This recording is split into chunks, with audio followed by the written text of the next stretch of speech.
الحمد لله رب العالمين، والعاقبة للمتقين، ولا عدوان إلا على الظالمين، والصلاة والسلام على رسوله الكريم وإمام الموحدين، وعلى آله وصحبه ومن تبعهم بإحسان إلى يوم الدين.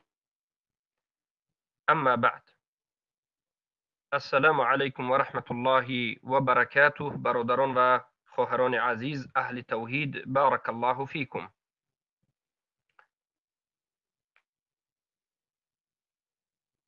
همه شما آگاه هستید از این قصه که گذشت، واقعه که در بالای ابو صهیب نظیر عازری بود که یک مادر برآمد در وقت سوال و جوابی که ما داشتیم شکایت از ابو صهیب نظیر عازری فحاش کرد. شکایت این بود که می گفت دخترچه اش را این خویشاوند ابو صهیب به نزد ابو صهیب ارسال کرده است. دخترچه‌ای که تقریبا 12.5 ساله بود، زیرا در وقت بازگشتش 14 ساله بود. 1.5 سال در همون نزد ابو صهیب در مصر ایستاد. این دخترچه را برای تعلیم گرفتن به نزد ابو صهیب ارسال کرد، ولی این دخترچه دعوا میکند که ابو صهیب نظیر عازری در همون وقتی تنها بودن این دخترچه، در حالتهای تنها بودن، در حالتهای زن نظیر ابو صهیب بیرون رفتن، به این عملهای تحرش، یعنی دست درازی که به معنای زنا نه، البته زنا نه، دست درازی رو ما در زبان تاجیکی چی به کدام معنا میفهمیم؟ زنا، نه به معنای زنا بلکه تحرش، یعنی این دخترچه رو لمس کردن و بوسیدن و بعضی از عملهای فحشی رو انجام دادن که از همه قصه شما آگاه هستید. ضبط خود دختر رو، ضبط مادرش رو، تسجیل صدای دختر رو که از 2 قسم عبارت است شنیدید. بالاخره وقتی که ما این سخن رو شنیدیم، ما شرعاً بیان کردیم. ما گفتیم، صدای ما هست در نزد شما، گوش بکنید. ما گفتیم که ما به شنیدن سخن یک جانب هرگز جانب دیگر را حکم به زنا و حکم شرعی به یگان چیزی دیگر و به بالای او مثلا باید این زناگر است و 100 در زده شود یا که یگان چیزی دیگر حکم نمیکنیم. یعنی حکم شرعی که جزا هست، جزا اگر زناکار باشد و محسن نباشد، زناکار باشد و محسن باشد، از دره و از رجم، اینا این جزای حدود زناکار است. یا از باب تحرش یک بار سخن این را قبول کرده او را به یگان حبس و این آن که ما قدرت تنفیذی به جا آوردن این حکم ها را قدرت و تواناییش نداریم. ولی ما گفتیم که بعید نیست که از ابو صهیب عازری این عمل ها به وجود آید. چرا من این سخن را گفتم؟ چرا گفتم که بعید نیست؟ برای آنکه ما میشناسیم ابو صهیب رو، ما میشناسیم. ما به ابو صهیب یک چند سال از سری کار داریم. سال 2016 باز ما به ابو صهیب بحث و مناظره های علمی داریم و این یک مردی خیلی هم مریض بودنش و مشکلی داشتنش برای ما، نه فقط تنها من، بسیار برادران و خواهران موحد آشکار بود. در همان زمان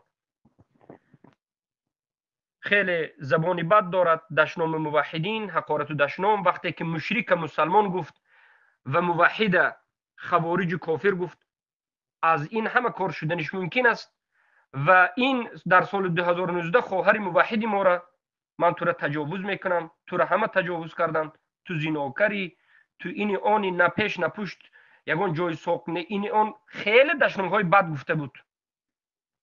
و ما از همین سخنها و از این معامله بحث و مناظره که شناسایی که با ابو صهیب من و خواهران موحده، برادران موحد دارند در مدت این 6-7 سال، از این آگاهی پیدا کردیم که این یک انسان گمراه، یک انسان بیشرم و بیحیا و یک انسان زبانبد فحاش است، فاحش است، که در مسئله کلمه فاحش هم میبینیم. وقتی که ما این سخن را گفتیم، البته از نظر احساسات ناگفته نمانم که از نظر احساسات من کلمه ابو مصعب قناعت میگد که در اینجا ابو محمد مدنی کلمه زیناکار را هم اجرا، یعنی استفاده برد از روی حق در نزد الله سبحانه و تعالی. تا که حق را بگویم، اگر من از روی احساسات کلمه زیناکار را گفته باشم، من این را همچون شاهد نگفتم، یعنی از اینها همه کار به وجود آمدنش را گفتم، من اون را زیناکار نمیگم. ولی زینای دستی، زینای چشمی، زینای زبانی که از شهوتی است و غیره و غیره که پیامبر صلی الله علیه و آله در حدیث گفتن که زیناهم العینان والعینان زیناهم النظر، چشم زینایش نظر است، دست زینایش قپیدن است و غیره و غیره. این از این خیل کارها خیلی گرفتار شده است و با الله سبحانه و تعالی از این بدی ما پناه میبریم. بالاخره این قصه ابو صهیب بود و الحمدلله رب العالمین که در این قصه ما عدل رعایه کردیم، شریعت به عمل کردیم. ولیکن طرف مقابل ما دوستداران ابو صهیب، طرفداران ابو صهیب، استادانش، برادرانش، هم عقیده هایش بارک الله فیکم او را دفاع کردند. حالا که اولا میگیم ابو صهیب نذیر ونجی عازری هست، حزبی هست، طرفدار حزبی است، طاغوت پرست است که دفاع از طاغوت های کردنش ثابت است و خیلی فحاش است که اهل توحید را خیلی فحاشی و تعنگی میکند. و از این انسان تعلیم علم گرفتن حرام است و این گوش کردن حرام است.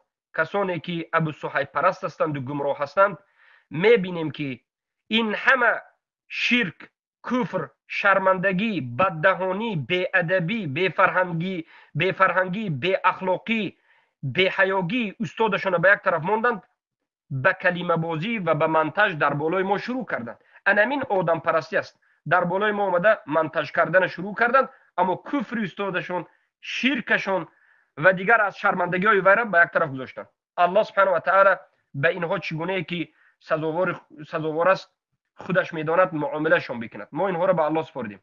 انا که باز میگردیم به مسئله ای که امروزه مسئله ما این مقدمه بود. از این قصه آگاه شدید. یک نفری که خیلی در بین ونجی ها معلوم و مشهور است به نام قناعت و ابو مصعب قناعت و در مصر هم خیلی وقت تعلیم گرفته و البته که از باب انصاف، از باب عدل باید گفته شود که آداب و اخلاق قناعت مثل آداب و اخلاق ابو صهیب نیست، یا مثل آداب و اخلاق این محمد شریف شاگردش هم نیست. لیکن مشکلی ابو مصعب قناعت از جانب عقیدوی هم است و از جانب همین مسئله هم هست. اولا ما میگیم ما به ابو مصعب قناعت پیش از به این مسئله داخل شدن سال 2022 به او 3 سوال کرده بودیم که تو باید به ما جواب بگویی. آقای ابو مصعب قناعت، در مسئله عذر بالجهل، کسی که شرک اکبر را انجام داد آیا کفر بالطاغوت دارد؟ آیا در ملت ابراهیم است؟ آیا اسلامش به وجود آمد؟ و یک چند سوالات دیگر که در اینجا وجود دارد. سوال دیگر که ما با ادامه میدهیم، سوال دیگر، آیا کسی که مشرک مسلمان میگوید مسلمان است؟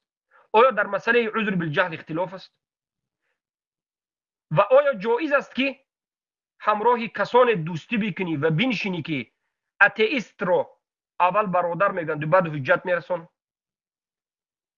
و آیا جایز است که از مدخلی ها مبلغ بگیری و عقیده اهل سنت را پوشانی؟ و آیا جایز است که رفت آمد به سفارت داشته باشی و فوتبال بازی ها همراه سفارت کسانی که تاجیکا را میگیرند؟ و آیا جایز است که هر کسی که به خودت ابو مصعب قناعت در مصر روبرو نشست و به تو حق رو بیان کرد در مسئله عذر بالجهل و غیره، بالاخره عاقبت او دیپورت است و محکم است و ترمه شدن است؟ به همه این چیزها باید خودت جواب بگویی و غیر از این 10 اعتراض دیگری داریم که وجود دارد. اما اکنون به مسئله می آییم. ابو مصعب قناعت 1 ساعت و 24 دقیقه و 23 ثانیه صحبت کرده است در بالای همین واقعه و در همین جا به من گویا اینچنین یک نصیحتی کرده است و رد زده است که گویا روش معامله ما به ابو صهیب عازری غلط است و من 1 ساعت و 24 دقیقه 23 ثانیه رو از اول تا آخر گوش کردم. ما اگرچه وقت کم است لیکن طاقت کردیم، گوش کردیم، یک قلم رو گرفتیم، روچکه رو گرفتیم و دفتری رو باز کردیم نوشتیم. از اینجا 12 خطاگی و 12 موضوعی که باید به ابو مصعب قناعت جواب گوییم نوشته شد. اولین در دقیقه اولینش، یک دقیقه اول یا دومش میگه که دست درازی کرده است. یعنی گویا که ما این دست درازی یعنی زیناکار گفته باشیم. بسم الله، این یک چند مراتب است که قناعت در درون سخنش میگه که این مسئله ابو صهیب شد و طعنه که او یک خواهر مسلمان زد، میگه این مسئله حدود بود و کسانی که این به 4 تا شاهد نآوردن این مسئله به اونها قذف است و دست درازی یعنی زنا و غیره. سخنش میمونیم گوش میکنیم. بسم الله. دار الأرقم. بسم الله الرحمن الرحيم. الحمد لله رب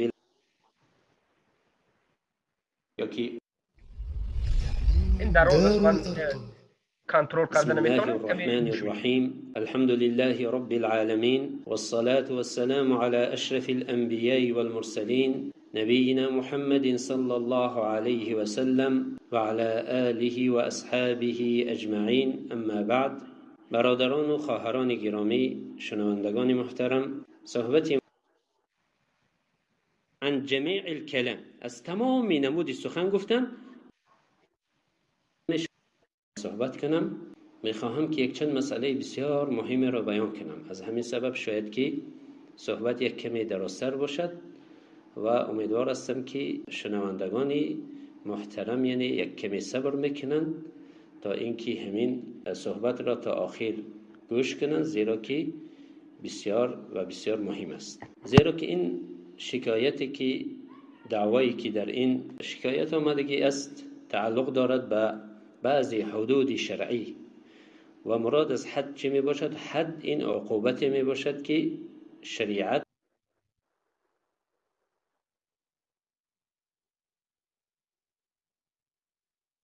بارک الله فیکم. ببینید برادران و خواهران عزیز، اهل توحید، مسلمان ها، من در اینجا عیناً نوشتگی هستم.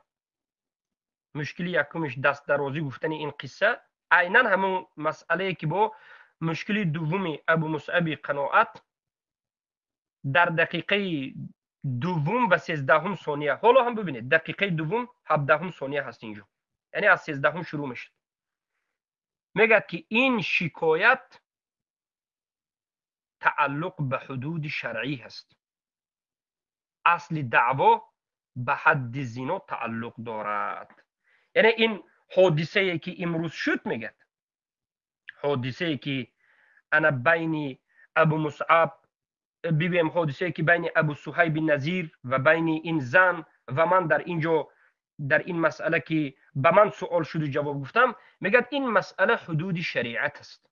از دقیقه اولینش ببینید دقیقه دوم 13 ثانیه و همین کلمه حدود رو در این مدت 1.5 ساعت صحبتش اقلا بگویم 10 بار تکرار کرده است. حالی با گشته و برگشته میاد و اکثر صحبتش در اساس حدود است. یعنی یک کس زنا کرد، ما چگونه حدود به بالای او جاری میکنیم. برای حدود اثبات کردن، حد در بالای زنا اثبات کردن باید چند تا شاهد داشته باشیم؟ 4 تا شاهد. اگر 4 تا شاهد نباشد، کسایی که این زناکار گفتند قذف میگیرند.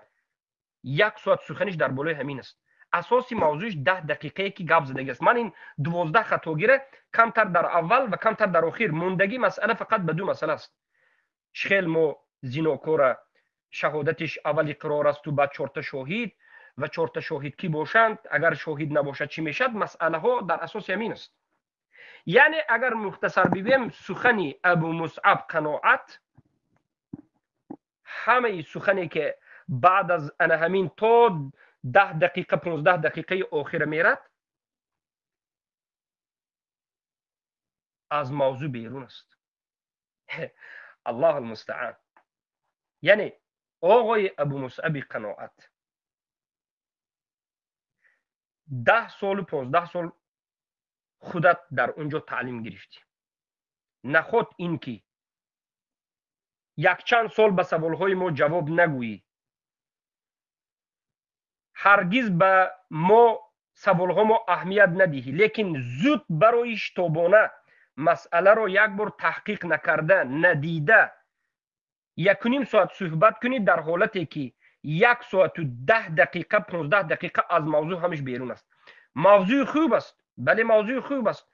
زیناکار چه خیلی اقرار، مثلا زیناکار چه خیلی زیناکار بودنش معلوم میشد، اقرار خودش، بله همه شهادت قوی که خودش به خودش داد و بعد از این دلیل ها به این آوردی و بعد از این 4 تا شاهد به این به آیت هست 4 تا شهدا.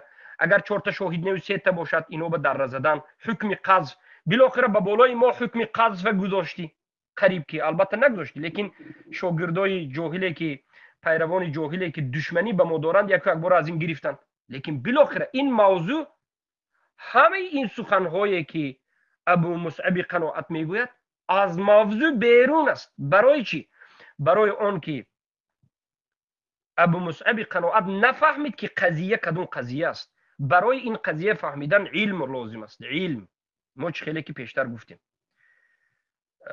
برادر عزیزم، من برای نظر کردن به کتاب بیرون میشوم، برای نظر کردن به کتاب از این ایما بیرون میشوم. اگر صدای من نابود شد ابو عبدالرحمن خبر بدید، من اولو برای کتاب برای شما فهماندن به کتاب، یعنی به کتاب ما نظر میکنم. بارک الله فیکم. برادر عزیزم، در تمام کتاب‌های فقهی، در تمام کتاب‌های فقهی می آید که جزا در شریعت هست،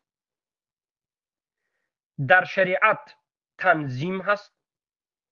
شریعت ما تا روز قیامت این عمل کننده هست و به همه زمان و مکان راست می آید. و جزای جنایت ها در شریعت اسلام، ابو مصعب حالا همین قصه رو برده فقط به حدود زده ایستاده است، لیکن این یک نمودی جزا هست. اگر ما به جزا به باب جنایات میگن، در باب فقه باب جنایات است. باب عبادت میخونید، در درون همین فقه باب جنایات هم است. باب معاملات باب جنایات، باب عبادت خونده شدید، بعد از این باب معاملات، تجارت و غیره، و بعد از این باب جنایات. بسیاری از علما گفتن که فقه، همین کتاب فقه، علم فقه از 3 باب، از 3 کتاب یا 3 باب عبارت است. کتاب نماز، عبادات، کتاب نماز نه، اینا میگم کتاب عبادات، در درونش از آب شروع میشه همه نمود عبادات، و کتاب معاملات، تجارت و غیره و نکاح هم به این داخل میشه، و کتاب جنایات. کتاب جنایت ها کدام نمود جنایت چگونه هست، از کدام نمود جزا باید به او جزا داده شد و غیره. این معلوم است و مشهور است در بین همه کسی که طالب علم است و بوی از علم برده باشد. از نظر جنایات اگر ما نظر بکنیم، جزای جنایت رو الله سبحانه و تعالی و رسولش آشکار و واضح بیان کرده است و 2 نمود جزای جنایت خیلی آشکار و واضح در قرآن ذکر است. یکمینش حدود، این را حق الله میگن. این حدودی که خودی الله گذاشتگی است و این حق الله است و باید این حدودی که الله گذاشت اینا اجرا کرده شود، عملی کرده شود و هیچ کسی حق ندارد که در حدود الله گذاشته اومده واسطگی کرده. یک حدودی که باید به بالای یک انسان گذاشته شده است اینا چی کند؟ انجام ندهد. به مانند این که یک کسی به بالایش حدود الله جاری شد، پیامبر صلی الله علیه و آله یعنی این حدود حکمش گذاشتن، میخواستن که تطبیق بکنند. به نزد پیامبر صحابگان از همه یک فرزند دوست داشته ترین، یک پسر بچه دوست داشته ترین فرستادند که این را حب ابن الحب میگفتند. اسامه را، اسامه رو خیلی پیامبر دوست داشتند. اسامه فرزند زید بود. هم اسامه رو هم پدرش رو دوست داشتند. صحابگان بعضی از مسلمان ها همچنین فکر کردند که پیامبر اسامه رو خیلی دوست می‌دارد. اگر ما اسامه رو به نزد پیامبر فرستیم، اسامه رفته بگوید که ای پیامبر فلان زن رو یا فلان مرد رو به بالش حکم جاری نکنید، پیامبر سخن ای را قبول میکرد. یعنی واسطه برای حدود الله را نکردن. وقتی که اسامه به نزد پیامبر آمدند، پیامبر غضب کردند و اسامه را از این کار باز داشتند. این حدود الله، حق الله است. بارک الله فیکم. حدود از کدام چیزها عبارت است؟ مثلا حدود زنا، جزای زنا معلوم است. اگر کسی که محسن باشد رجم سنگسار کرده، اگر کسی که زن و شوهر نشده باشد و محسن نباشد و اینها ولی باکر باشد، اینها در زدن و ترغیب عام به قول صحیح. و بعد از این جزای دزدی که دستش بریدن، اول دست راست، بعد از این پای، و بعد از این دست چپ، بعد از این پای، و بعد از این قتل. این جزای حد الله گذاشته برای دزد است. به قطاع الطرق و برای این چنین حدودها و این چنین حدودهایی که الله سبحانه و تعالی در قرآن ذکر کرده است. این یک نمودی نابود کردن جنایت است. در باب جنایت یکی از جزاهای جنایت را حدود میگند.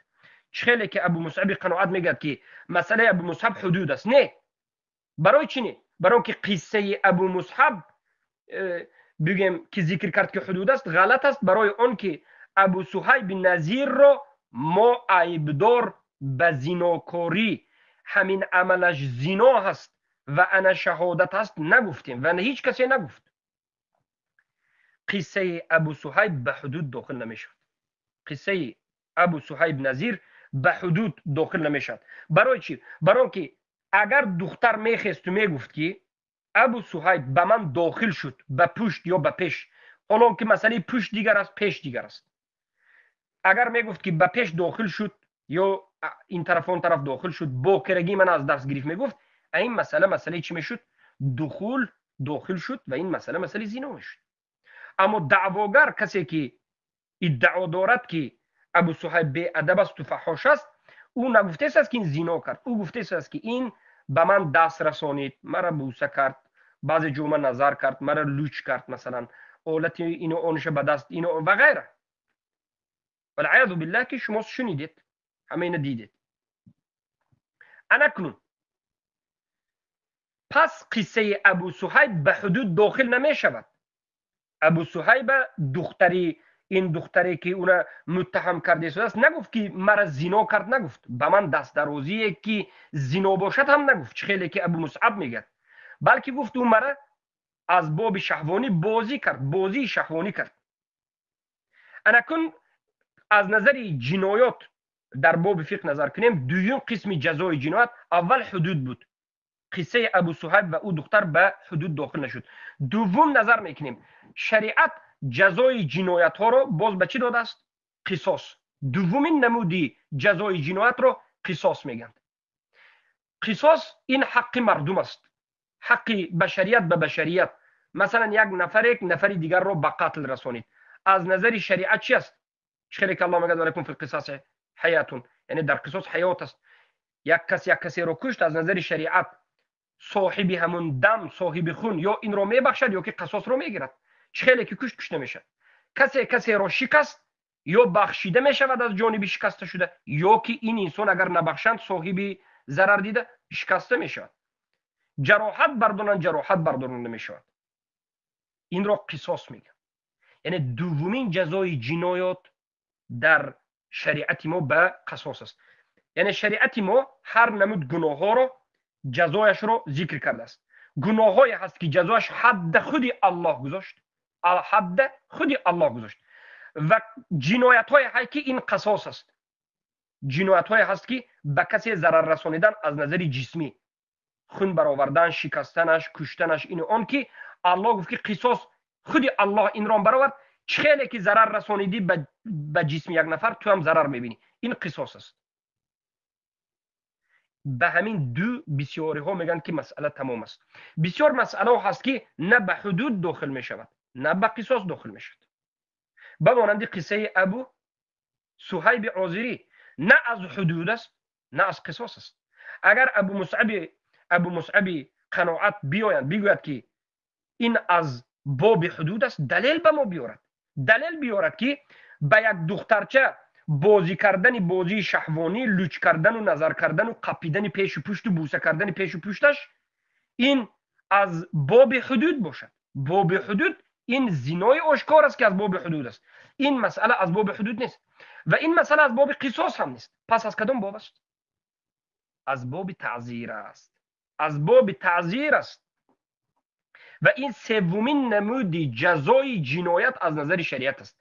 پس شریعت اسلام برای پیشگیری از جنایت هایی که در روی زمین شدنش ممکن است در بین مسلمان ها یا غیر مسلمان ها، هر کسی که در زیر یک حکومت اسلامی زندگی میکند، برای اداره بشریت در حالت خوبی در نظام آداب و اخلاق دور از بدی و بد اخلاقی، سه نمود جزا را الله سبحانه و تعالی ذکر کرده است: حدود،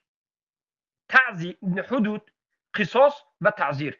حدود خودی الله در قرآن ذکر کرده است در 5-6 مسئله. و مسئله قصاص عام است که دندان به دندان، بینی به بینی، چشم به چشم، یعنی شکسته میشه، مگرم در حالتی که صاحب او ضرر دیده بخشیده باشد. کشته میشه. این دومین قصاص، یعنی اول حدود، دوم قصاص. سوم مسئله تعزیر است و مسئله تعزیر به اجماع سلف صالح و علمای این امت در اساس قرآن و سنت ثابت است. تعزیر. یا جناب ابو مصعب قناعت به این مسئله یا اعتبار ندادند. ابو مصعب قناعت شتاب کرد، زیرا که ابو مصعب قناعت یک چند سال است که باید به سوالهای ما جواب گوید، جواب نمیداد، لیکن از فرصت استفاده برد و شتاب برآمد و زدن ما را شروع کرد و از علم به خبر ماند، شتابکاری کرد و نفهمید که این قضیه کدام قضیه است. یا که در حقیقت ابو مصعب قناعت با این همه وایمه و شهرت و کسایی که در گرد اطرافش از ونجی ها اونا خیلی علامه میگیرند خبر ندارد. از یک مسئله عادی برای طالب علم خبر ندارد که حدود چی است و قصاص چی است و تعزیر چی است. بالاخره من باوری دارم که فرق بین حدود و قصاص میفهمد، اما تعزیر گفتنی گپه تا به حال نفهمید است. این شرمندگی است به نام یک طالب علم که قصه، واقعه، یک حادثه که از باب تعزیر است، این مسئله را بیارد به باب حدود زند. این به مانند همون قصه است که تاجیک‌ها میگویند که ضرب المثل، یک کس را بگوید که سله را بیار، رفته کله را گرو میبیارد. ابو مصعب قناعت انا همچنین معامله کرده شده است به این قضیه.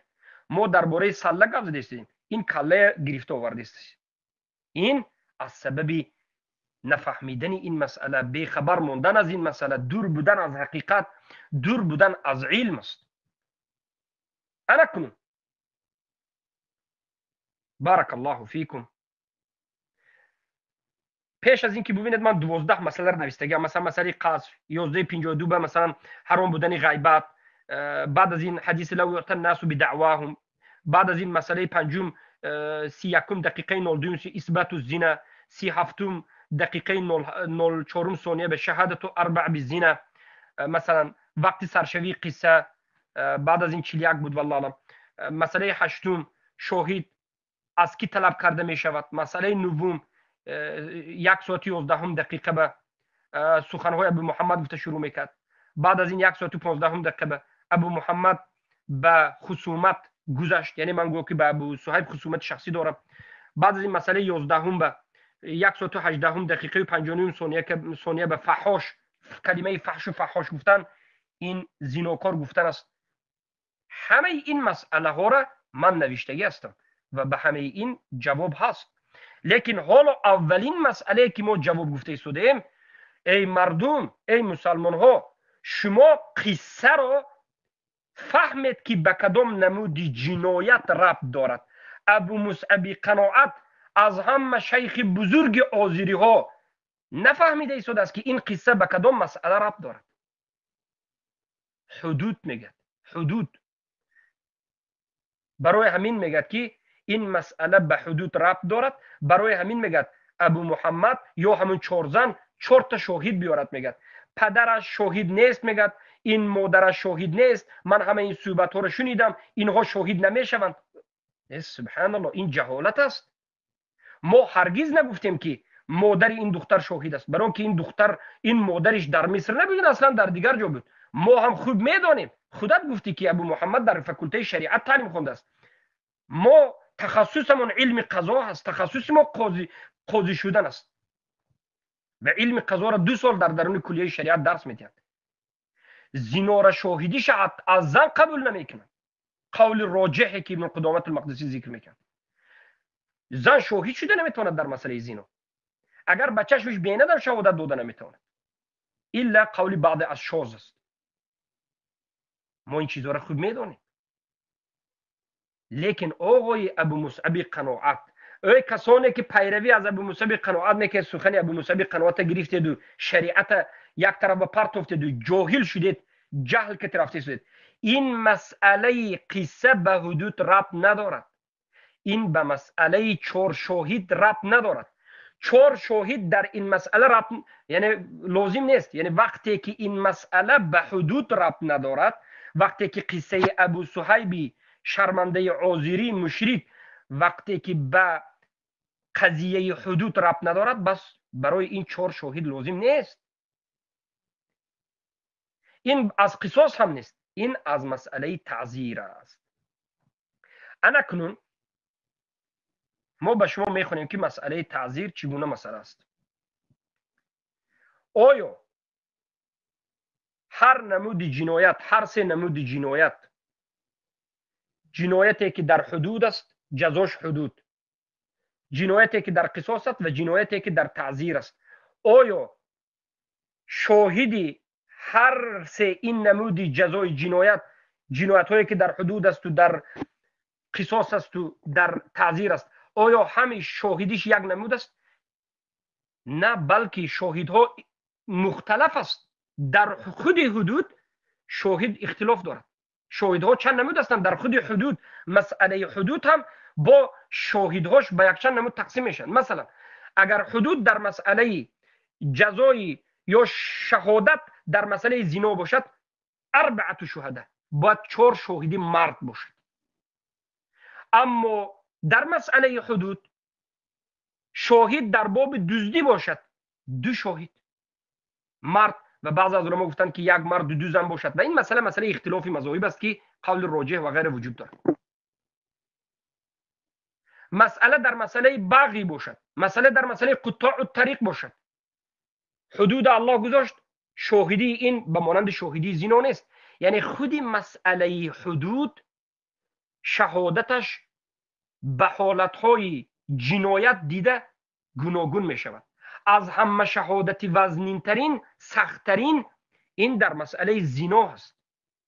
تا 4 نفر مرد به چشمش زناکار را نبیند، شهادت برای 1 نفر زنا بودنش قبول نیست. 3 نفر باشد، هر 3 نفرش به چشمش دیده باشد، هم 4 نفر نباشد، 80 دره زده میشن.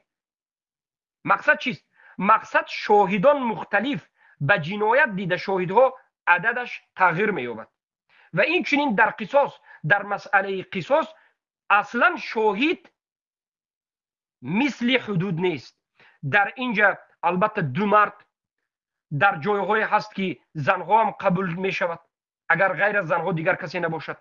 و در مسئله حتی شهادت طفل، شهادت کودک ها بگوییم صبی یا که ممیز، اینجا بعض از علما گفتن که به سن تمیز رسیده، ولی قول راجع به سن تمیز رسیده میگیم، یعنی جوانهایی که از سن کودکایی که از سن 7 ساله تا سن بلاغت هستند، شهادت اینها هم در یک نمود قصاص قبول است.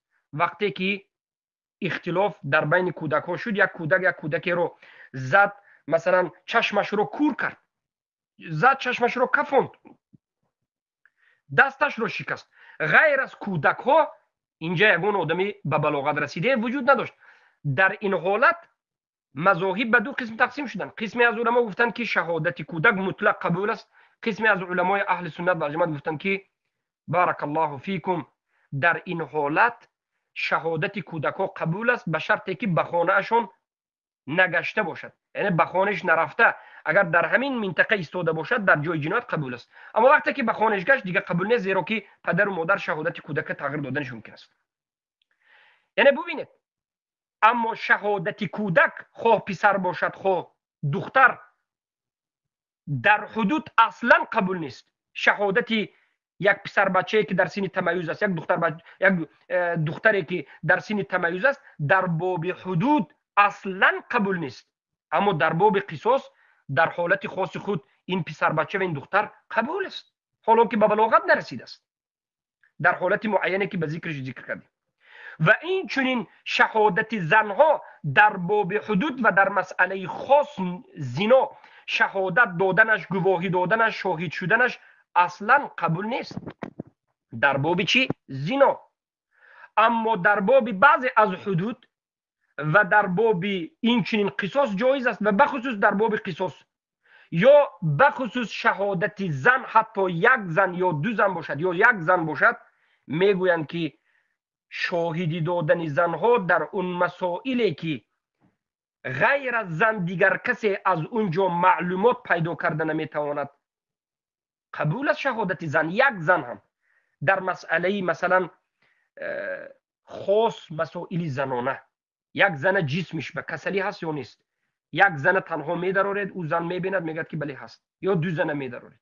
یعنی همه علمای اهل سنت و الجماعت اتفاق میکنند، حتی به اجماع نقل کردند که در مسائل خاص زنانه که مردها اونجا را دیده نمیتواند و به اونجا دست ندارد، عادتا زنها اونجا به خبردار پیدا میشود و خبر پیدا میکند و میبیند، شهادت زن قبول است. یعنی این جوهلا رو ببینید، پیروان ابو صهیب عازری و پیروان ابو مصعب عازری، این جوهلا بعد از سخن ابو مصعب قناعت و بعد از سخن ابو صهیب امروز گفته ایستادند که اصلا شهادت زن در اسلام در یگان حالت قبول نیست. برای چی؟ برای آنکه ابو مصعب گفته است که در حدود 4 در باب حد زنا 4 مرد زن اصلا قبول نیست. این جوهلا همین سخن را عام به تمام دین گرفته است. از الله شرم دارید، شما به این سخنتون کفر ورزیده شدید. ای پیروان ابو صهیب، ای پیروان ابو مصعب، شیختون هم در این باب قضاوت جاهل است، نه فقط در باب عقیده، در باب فقه و به خصوص در باب قضاوت جاهل است. و شما همون دو شیختون راب گرفته کفر ورزیده شدید که شهادت زنها مطلقا جایز نیست، گفتن کفر است. این رد شریعت است. در شریعت ما علما اجماع را ذکر میکنند که زن در بعض حالتی که خاص زن هاست شهادت میده، شهادتش قبول است. و حتی پسر بچه و دختری که به سن بلاغت نرسیده در سن تمیز است، شهادتش در باب قصاص قبول است. الله المستعان. لیکن شما آمدید از سبب بغضی که به حق دارید، بدبینی که به حق دارید، بدبینی و بغض دشمنی که به ما اهل توحید دارید، این مسئله را نفهمیده اول شیخش برآمد حدود گفت، بعد از این شما تمام دیگر جزای جنایت های این کار کرده، نصف شریعت این کار کرده ایستادن. اولا شیخ شما شرمنده است، توبه کند و فهمد که این قضیه از حدود نیست و مسئله دیگر است، و بعد از این شما شریعت قبول کنید نصف دیگرش. انا کنون شما در اینجا فهمیدید که شاهدها در اسلام مختلف. برای چی؟ شاهدها گوناگون است. برای چی؟ برای اینکه جنایت گوناگون است. جنایت سنگین وقتی که اثبات کردنی میشوی، شاهد با سخت‌تر است. به مانند آبروی، یکی از سخت‌ترین مسئله آبروی است. هر کس حق ندارد که به آبروی کسی زناکار بگوید مسئله تمام است. نه، برای همین 4 تا شاهد مرد و باید به چشمش دیده باشد و ما این قبول داریم، ایمان داریم. اما دیگر مسائل با پستر است. مسئله قصاص به دیگر است، مسئله عیب اثباتش به دیگر است. زنها در بعض حالت اصلا قبول نیستند، به مانند زنا. اما در بعض حالت‌های عیب نساء خصوصی قبول است. در مسائل قصاص قبول است. کودک ها اصلا در باب حدود قبول نیست، اما در باب قصاص اگر در بین کودک ها باشد و غیر از کودک ها هیچ کس نباشد به شرطی که ذکر کردیم قبول است. اینجا ما تا به حال فرق شاهدان شهادت دهنده چگونه می شود فرق دارد، از حدود دیده تا قصاص فرق دارد و در بین حدود هم حدودها گوناگون است، قصاص هم گوناگون است. اکنون میگذاریم در مسئله تعزیر. سومین جزای جنایت این حدود نیست، این قصاص نیست، این تعزیر است. تعزیر کدام نمود گناه است؟ گناهایی که در زیر حدود نیست، از حدود نیست، یعنی حدش در قرآن ذکر نشد. این گناهایی که حدش در قرآن ذکر نشد، یا گناهایی که این از قصاص نیست، حق آدم به مثلا قصاص بنیست، یک اونجاش شکستن و خون ریزوندن نیست. این گناه ها به مانند چی؟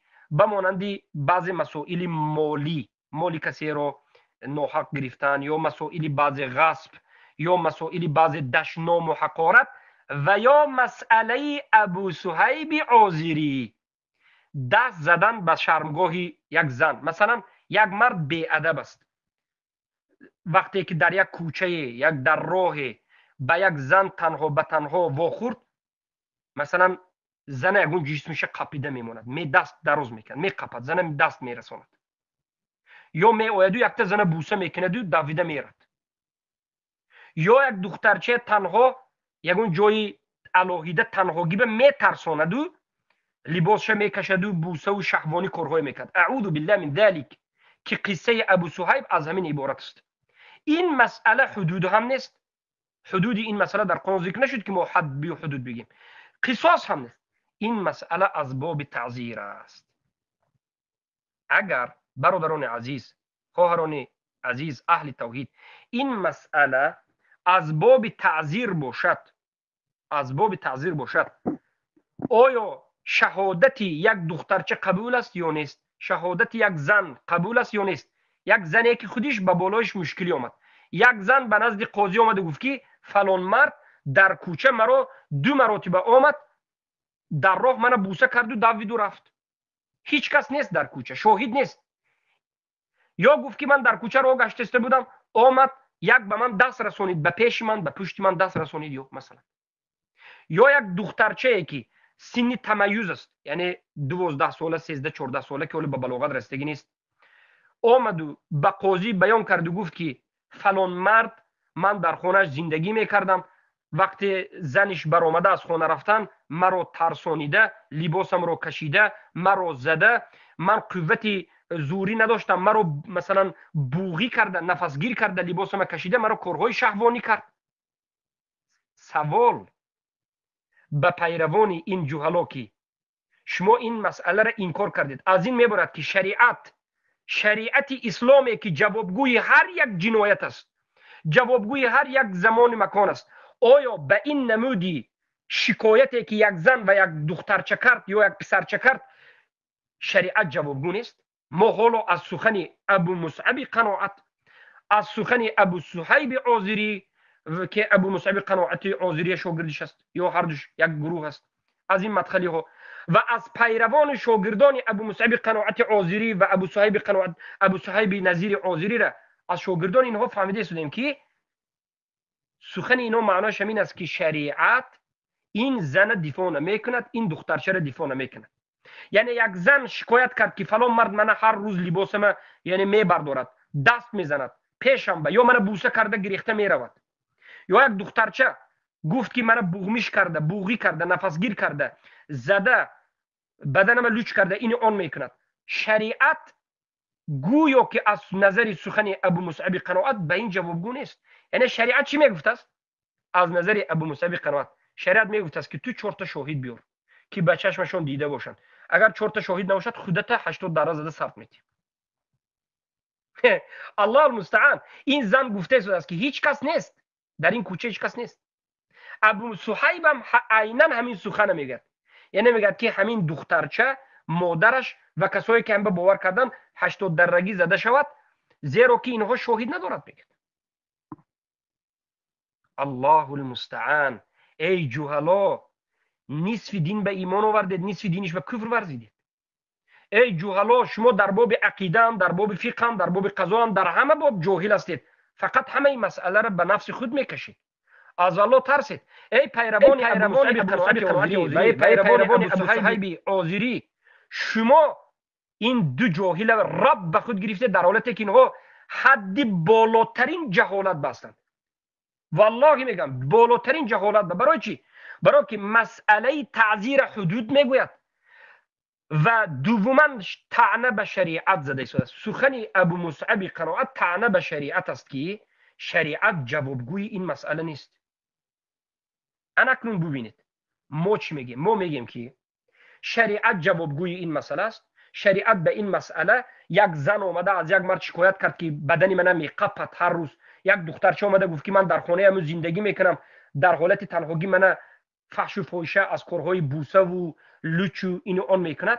زنا نه، لیکن تحرش میکند. شریعت این مسئله را چی میگه؟ شریعت میگه که این مسئله به مسئله حدود ربط ندارد. این به 4 تا شاهد در کار نیست. این مسئله زنا به ربط ندارد، حدود به ربط ندارد و این مسئله از قصاص هم نیست. این مسئله از زیر مسئله تعزیر است و در باب تعزیر علما قاضی های اهل سنت و الجماعت 10 کتاب نوشتند که چگونه در همین حالت یک زن الله حقش دفاع میکند و یک دخترچه یا یک پسرچه که در زیر ظلمی بعضی از مریض و منیک و ماندگی است، شریعت چگونه حق اینها را دفاع میکند و این مسئله تعزیر است.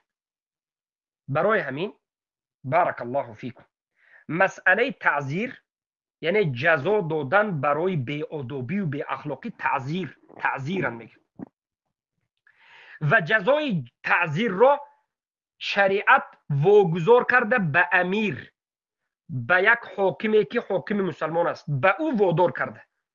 یک کسی دشنام دهنده را، یک کسی بی ادب را، یک کسی که پول دیگران را میگیرد و غصب اینو میکند، یا کسی که دست درازی به این معنا که دست درازی به این معنای چی؟ زنا نه، خیلی که ابو مصعب قناعت به زنا برده است، یعنی دست میرساند به جسم زنها، بی ادبی میکند در بازار، در حالتهای جمعیتی یا در حالت تنهایی به مانند ابو صهیب، یا یک مرد شاگردش به تنهایی مثلا بوسه و این آن میکند، اینا نامش میگه، اینا جزاش میگه امیر حالت به نظر کرده، قرینه ها به نظر کرده، شهادت نقل کننده را به اعتبار گرفته و بعد از این قرینه ها را آموخته، خود انسان در حقش معلومات دیده که بودن اینا فهمیده، جزا را به بالای او امیر حاکم تطبیق میکنه. جزا سخت‌تر یا سبکتر؟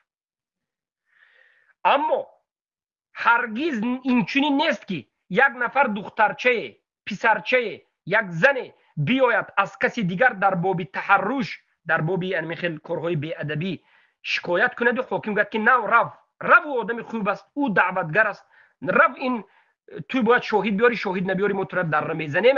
این خیل مذهب سخن در اهل سنت نیست. این فقط در مذهب ونجی ها است. این در همون بنده ریکت های ونجی ها که سردارش ابو مصعب قناعت مدخلی عذری و ابو صهیب فحاش دیوانه سرزده است، در همین است که اینها میگن که نه، توی خودت در میزنه. میگن یعنی معنای گپ اینو همین که چیکار خواهند اینو کار میگردن، هیچی هم نیست. اما مسئله تعزیر است و مسئله تعزیر جزاش چقدر گفتم امیر حالت ها و قرینه ها رو میبیند و مسئله تعزیر علما به 3 قسم تقسیم کرده.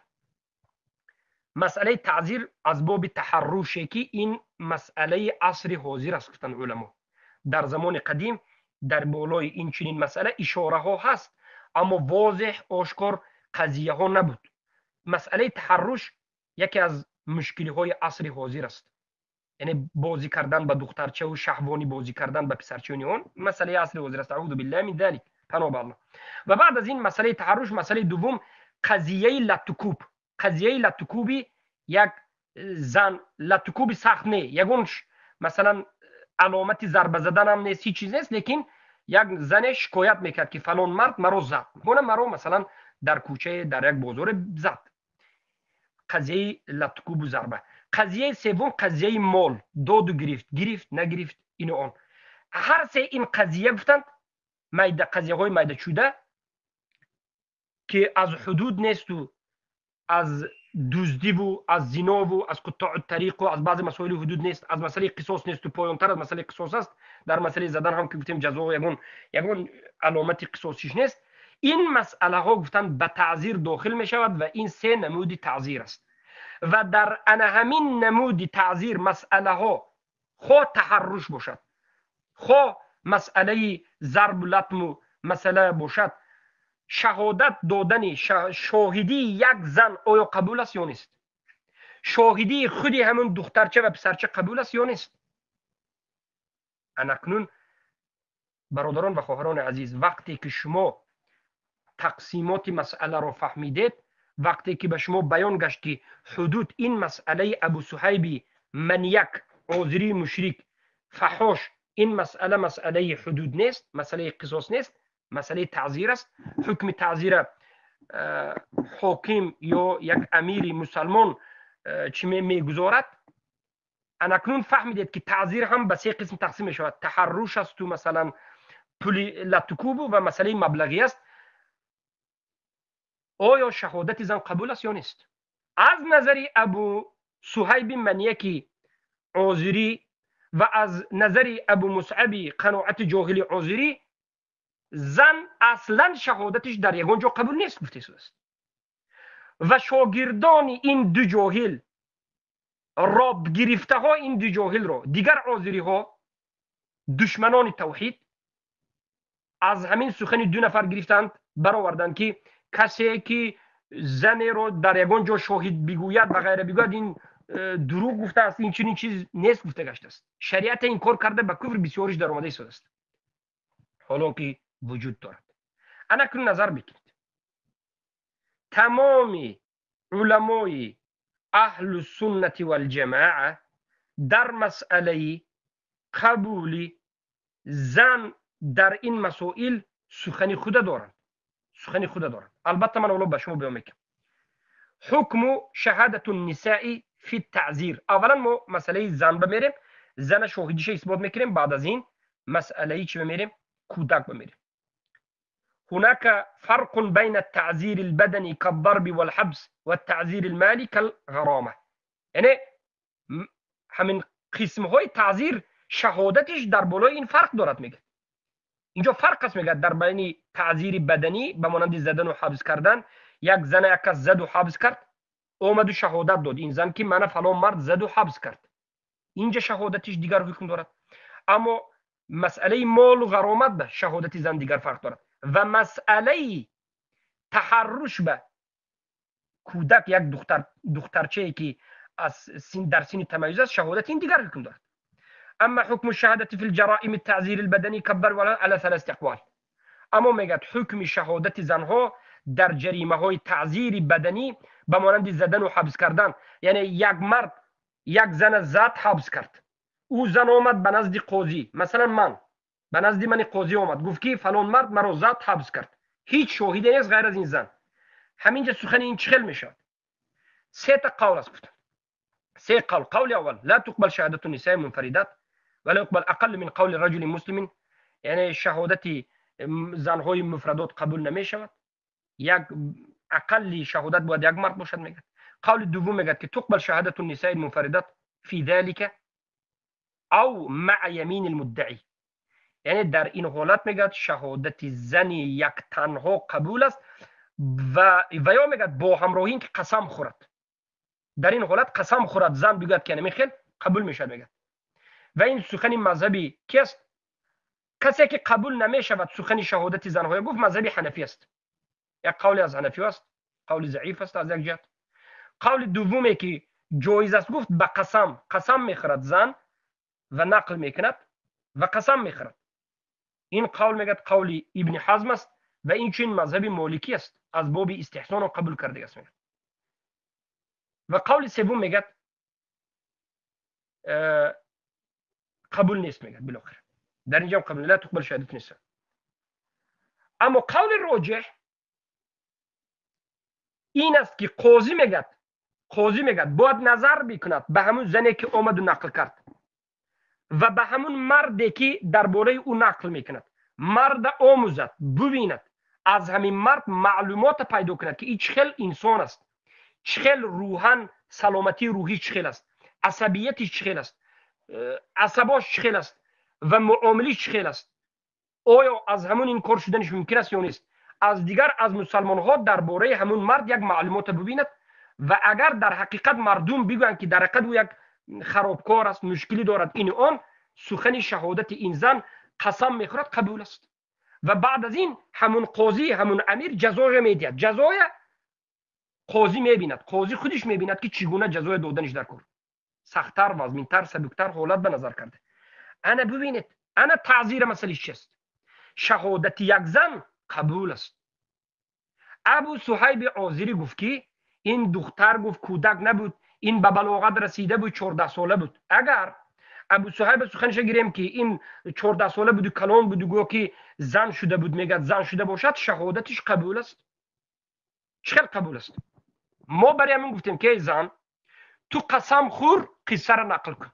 این دختر قسم خورد قصه را نقل کرد. این دختر از نظر خودی ابو صهیب این چی است؟ زن شده بود، 14 ساله زن بود میگدیم، حیض شده بود یا چی اونام زن بود میگد. بالاخره شهادت این قبول است وقتی که قسم خورد، گفت که والله بالله تالله اون ذاتی که جانم در دست اوست، انا این قصه را نقل میکنم، اگر دروغگو باشم لعنت الله به من باد، گفته نقل کرد. و بعد از این من قاضی، من نظر میکنم به ابو صهیب. ابو صهیب از دیگر گرد اطراف از مسلمان ها می آموزم. اولا من خودم ابو صهیب میشناسم که یک احمق بی ادب است و مریضی دارد. بعد از این ده ها برادر و خواهرها و یکی بودنش میشناسند. و بعد از این ما چی میگیم؟ بعد از این اگر من قاضی باشم ابو صهیب میبیارم به نزدم، امر میکنم که اینه جزا داده شود. جزایم بعد از این ما نظر میکنیم که جزا بلند است، پست است، چگونه جزا دادنش حکم میکنیم. و در انا همین جا سخنی که قبول میشود، سخن دختر به قسم، سخن این زن و این دختر به قسم، و بعد از نظر کردن قرینه ها که آیا در حقیقت این دختر در خانه ابو صهیب بود، زیرا که این دختر در روسیه زندگی میکرد، قصه در مصر شد، ما میآموزیم که آیا در حقیقت این در مصر بود یا نه، آیا در حقیقت در خانه ابو صهیب بود یا نه. بله اینا اثبات شد. بعد خودی ابو مصعب، خودی ابو صهیب این به شهادت داده شده است. بله این چیز واقعیت دارد، ده ها کس شهادت میدهد. بعد از این آیا در حقیقت این در خانه دوم او بود، دوم زنش؟ بله بود. او زنش زبان تاجیکی را نمیفهمید؟ نمیفهمید. به زبان تاجیکی فحاشی میکرد. بعد از این حالت سلامتی ابو صهیب میبینیم. سلامتی ابو صهیب چه خیل است؟ ابو صهیب عقیدی چه خیل است؟ ابو صهیب به اهل توحید چه خیل معامله میکرد؟ ابو صهیب او را عدل دارد ندارد؟ همین اینا ما میگیریم، میگیم که بله جزا داده شود.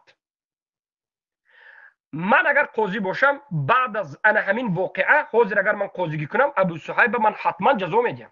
ابو صهیب من میشناسم از سال 2016 که عصبانیتش خراب است، غضبش برآید و مردم میگد که من تو را فلان میکنم، میگد مرد من تو حاضر میگد فلان بسودا میکنم. عصبش اینقدر خراب است که میگد که من سری انسان من به سنگ میبرم، سنگتی میزنم، میگد. یعنی مریضی دارد. از تشخیص ما ابو صهیب مریضی دارد، در حقیقت منیک است.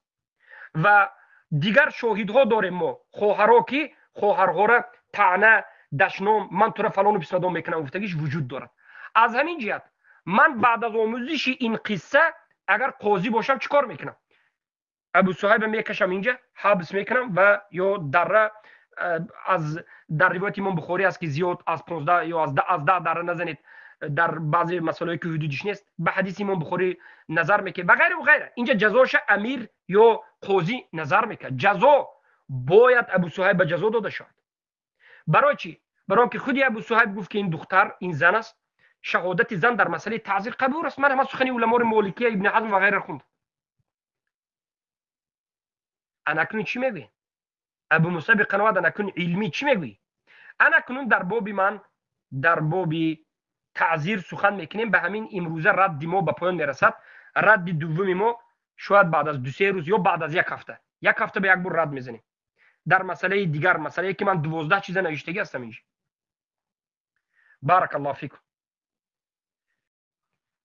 اینجا در شرح زاد المستقنع و یک از علما ذکر میکنن که حمد الحمد در شرح کتاب زاد المستقنع ذکر میکنن که فصل قال رحمه الله شروط من تقبل شهادته 6. شروطی اون کسانی که شهادتشون قبول میشه 6 شرط است.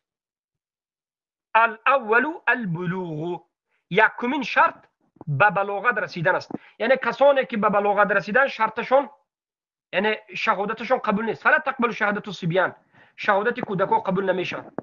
بعضی از این جاهلا همین میخوند و خرسند میشد که تماما این کودک بود قبول نیست. این در مسئله حد است، این فقط در مسئله حد است. دوامش بکوش بکن. فالبلوغ شرط في قبول الشهاده فالصبي المميز لا تقبل شهادته. به بلاغت رسیدن، بلاغت شرطی قبول شهادت است. صبی یا کودکی که ممیز است شهادتش قبول نیست. لقوله تعالی ولا تكتموا الشهاده وما يكتمونها فانه آثم قلبه والصبي لا يأثم لأن التكليف مرفوع عنه. فالصبي المميز لا تقبل شيء، وهذا في الأداء. وأما في التحمل فالتحمل صحيح. أنا كنون دوامش میگن که في شهادة بعضهم على بعض في الجراح إذا شهدوا قبل التفرق. مذهب احمد ابن حنبل همین بود، مذهب مالک همین بود، ابن القیم الجوزی هم همین قبول کردند. روایت از عبدالله ابن زبیر است که شهادت یک کودک قبول است. میگه در مسئله جراح، اولا در مسئله جراح وقتی که به جراحت کودک ها هم دیگر رو به جراحت انداختند، کسی رو شکست، کودک رو چشمش رو کفانید و غیره، در این حالت هیچ کسی از بلاغت رسیده نه، فقط کودک است.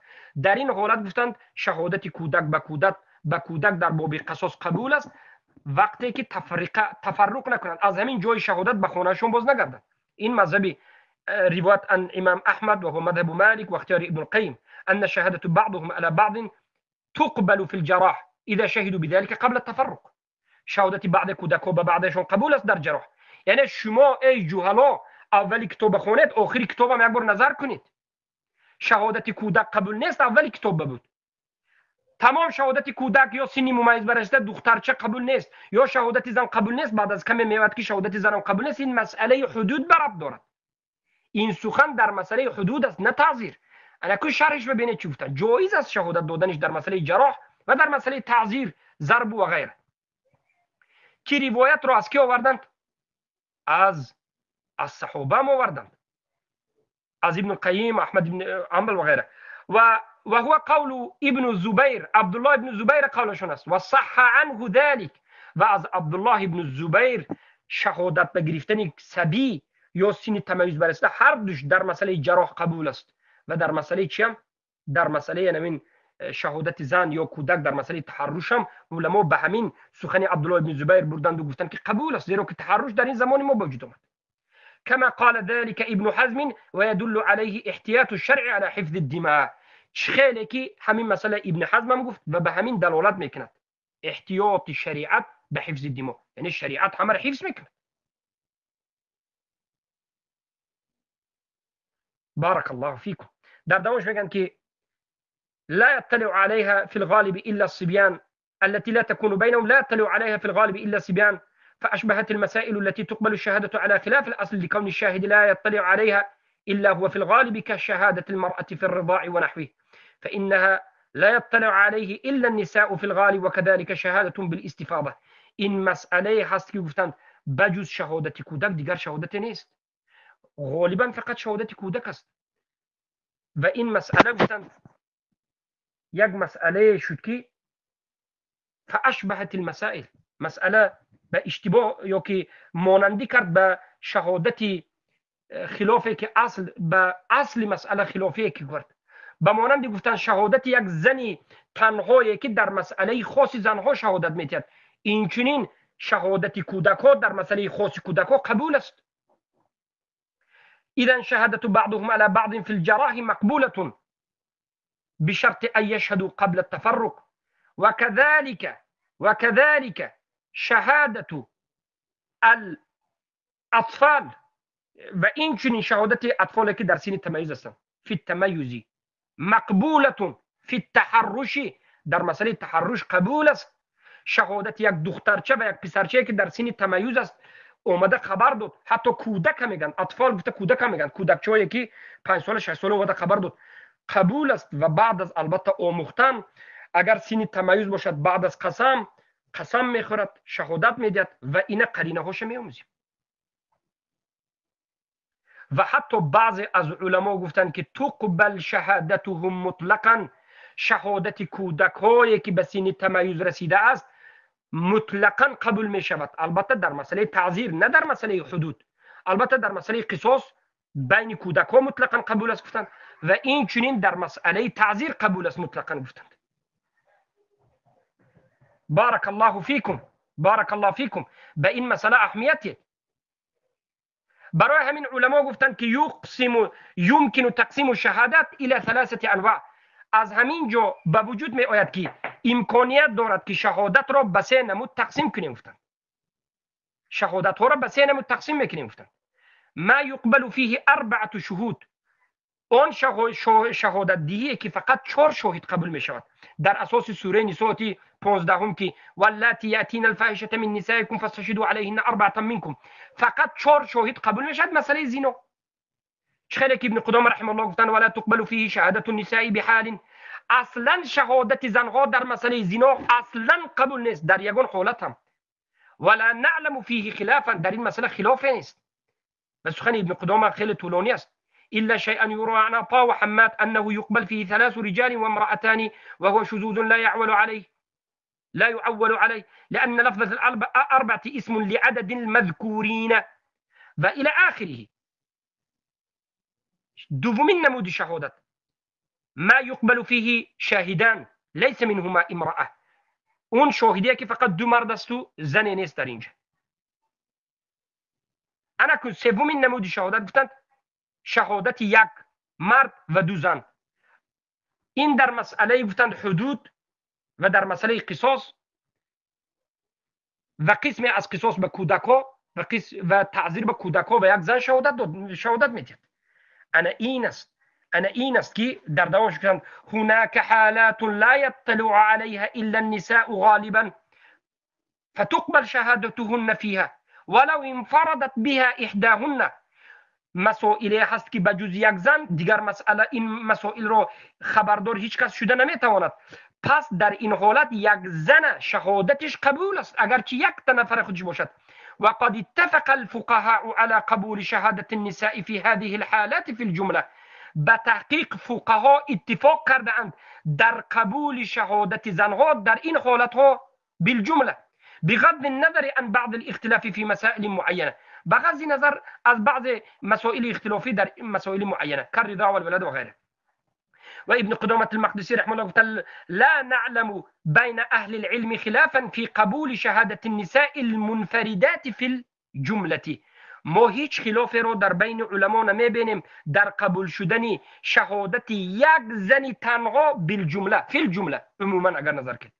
البته این مسئله حدود به ربط ندارد، این مسئله به مسئله قصاص ربط ندارد، این مسئله به مسئله خاص زنها و مسئله تعزیر ربط دارد. قال القاضي والذي تقبل فيه شهادتهن منفردات 5 اشیاء. قاضی عیاض گفت که شهادت زنی که تنها خودش قبول می شود شهادتش در 5 حالت: ولادت به، استسهال به، الرضاعه به، عیوبی که تحت لباس زنها به مانند الرتق والقرن والبکارة والثيابة یعنی ثیب بودنش به، والثيابة والبرص یعنی کسلی داشتنش به، و انقضاء العدة.